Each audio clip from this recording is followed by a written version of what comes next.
Eka Novelina Limbong dengan NIM 2403010006. Di sini aku mau buat video mata kuliah linguistik umum dengan dosen pengampu Ibu Legi.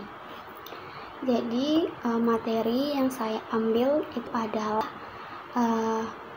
memahami konsep dasar semantik. Baik, yang pertama adalah menjelaskan hakikat dan ruang lingkup makna. Makna adalah bagian yang tidak terpisahkan dari semantik dan selalu melekat dari apa yang kita tuturkan. Menurut Mansur Parteda, mengemukakan bahwa istilah makna merupakan kata-kata dan istilah yang membingungkan. Lalu yang kedua ada ruang lingkup makna. Makna linguistik yang pertama ada makna linguistik, meliputi studi tentang makna kata, frasa, kalimat, dan teks. Lalu yang kedua ada makna sosial, yaitu meliputi studi tentang bagaimana makna terbentuk dan dikonstruksi dalam interaksi sosial. Lalu yang ketiga itu ada makna budaya, yaitu meliputi studi tentang bagaimana makna diwariskan dan dipelihara dalam suatu budaya. Lalu yang keempat ada makna psikologis, yaitu meliputi studi tentang bagaimana individu memberi makna pada pengalaman hidupnya. Lalu yang selanjutnya ada menjelaskan jenis-jenis makna. Nah, jenis-jenis makna itu ada 7. Yang pertama ada makna leksikal, yaitu makna yang unsur-unsur bahasanya sebagai lambang benda, peristiwa, atau lain sebagainya.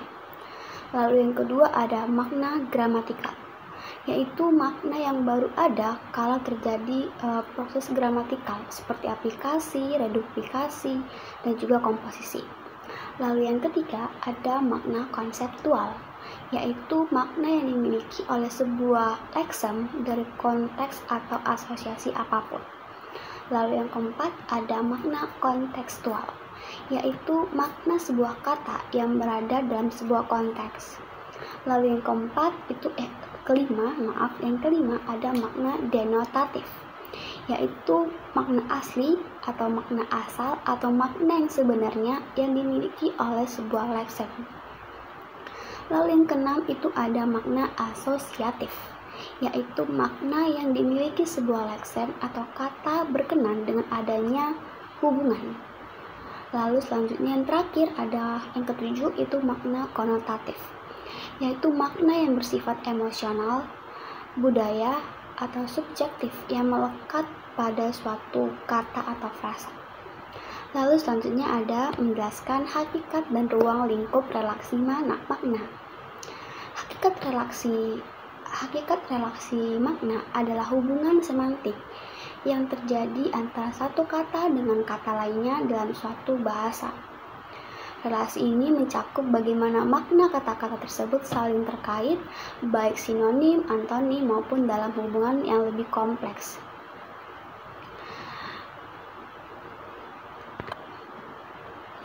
Nah, yang pertama ada sinonim, hubungan yang menyatakan adanya kesamaan makna. Lalu yang kedua itu ada antonim, yaitu hubungan semantik antara dua buah satuan ujaran. Lalu yang ketiga ada polisemi, yaitu sebuah kata atau satuan ujaran yang mempunyai makna lebih dari satu. Lalu yang keempat ada homonimi, yaitu dua buah kata atau satuan ujaran yang bentuknya kebetulan sama, namun maknanya berbeda. Lalu yang kelima itu hiponimi, yaitu hubungan semantik antara sebuah bentuk ujaran yang maknanya tercakup.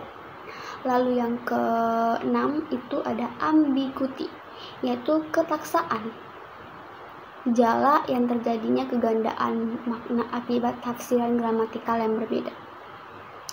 Lalu yang terakhir ada redundansi, yaitu berlebih-lebihan penggunaan unsur segmental dalam suatu bentuk ujaran.